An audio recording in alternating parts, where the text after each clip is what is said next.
Leonardi. I have some very interesting questions about 2099. Well, as long as they're interesting questions. Of course. I will try my best. I'm new at this. So, what was the inspiration for you and Peter David to come up with this character? Well, it's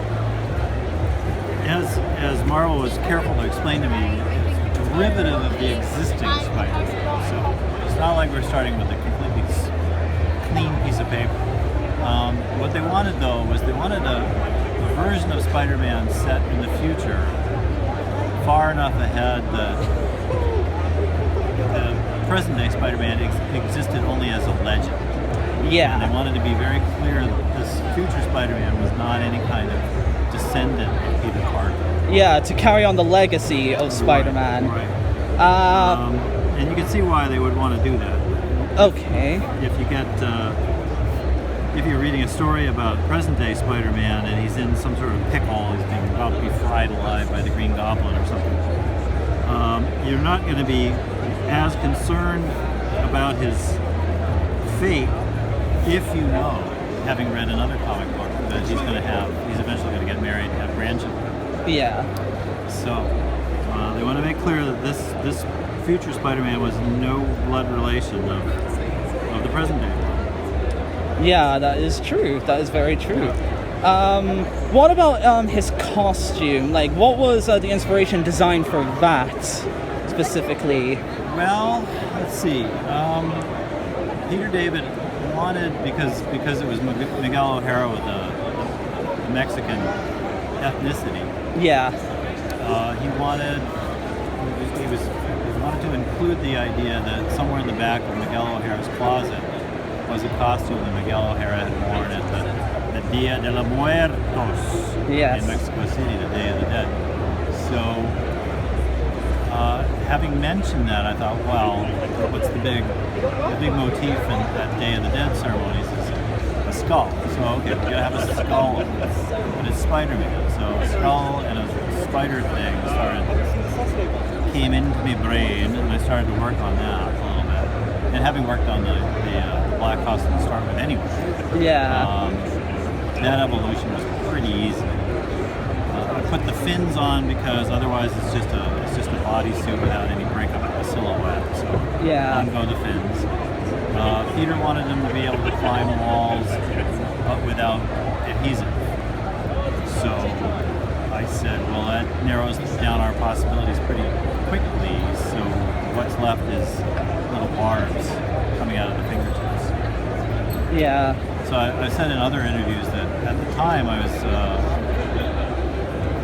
was still relatively interested in rock climbing and ice climbing in particular.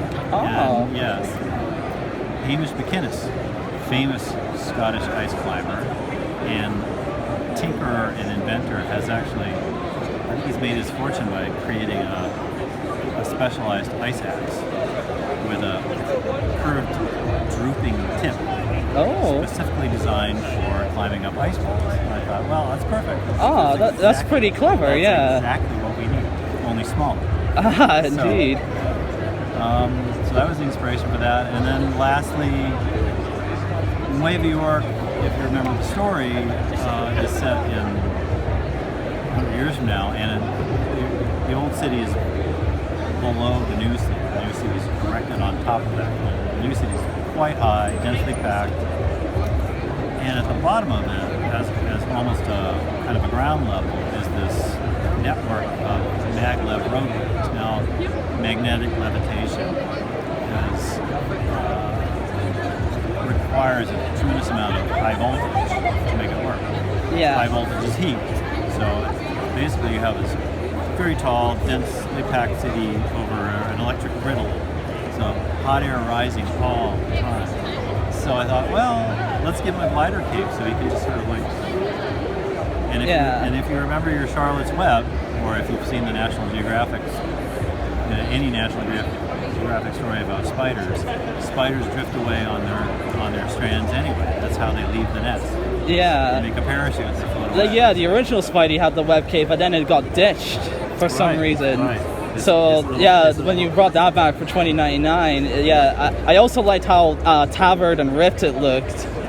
Yeah, well, that was the idea. There was that he would be able to ride that maglev created hot air from building. He wouldn't be able to fly exactly.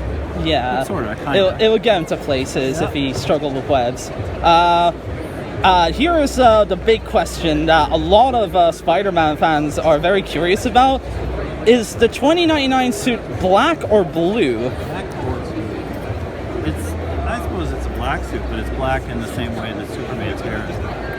Yeah, like it's highlighted blue, but but that's because it's I can imagine it's quite hard to capture black material or black hair in certain lighting, so you gotta highlight it depending on the lighting of the scenery, whether they're outside or in a building or like in a neon room or something. So I think from time to time we were able to do full black silhouette for effect. Yeah, it's nice to have the option. I mean, Venom is pretty much drawn the same way, but like they never assume that he's blue, which I find pretty weird. That's true. Yeah, good point. Okay, thank you so much. No problem.